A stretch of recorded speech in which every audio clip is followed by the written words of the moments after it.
Good Morning Britain anchor Richard Madeley bravely shared his harrowing childhood experiences of physical punishment, amid discussions on ITV about outlawing smacking in England.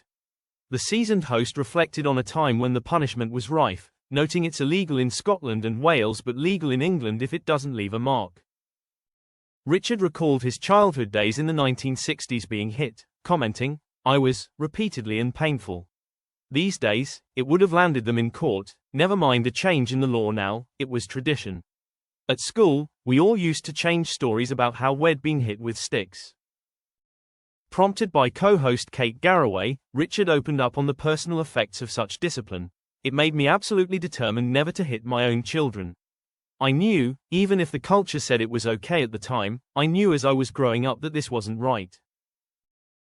This was wrong.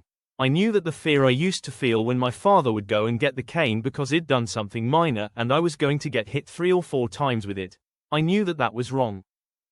As a doting father to Jack, born in 1986, and Chloe, who arrived a year later in 1987, Richard expressed how his upbringing shaped his parenting approach. Richard added, "When I had my own children, I became a stepfather first and then I had my own children, it just wasn't even an issue in my head. Hitting and smacking was certainly not on the agenda. I speak, I'm sure, for the vast majority of parents in this country and I'm sure most parents, these days, don't smack their kids. I actually think the law is catching up." In another conversation during the show, Richard and Kate discussed the new legislative steps being taken in Parliament aimed at child protection. ITV audiences learned that under the new regulations, highly vulnerable children in England will no longer be automatically entitled to home education. Dubbed the Children's Wellbeing and Schools Bill, the legal shift coincides with the sentencing of young Sarah Sharif's murderers.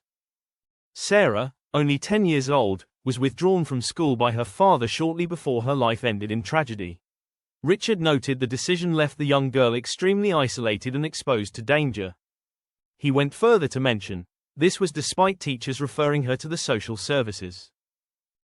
News reporter Lorna Shaddick updated viewers that Sarah's educators have reported seeing injuries on her face when they referred her case to social services.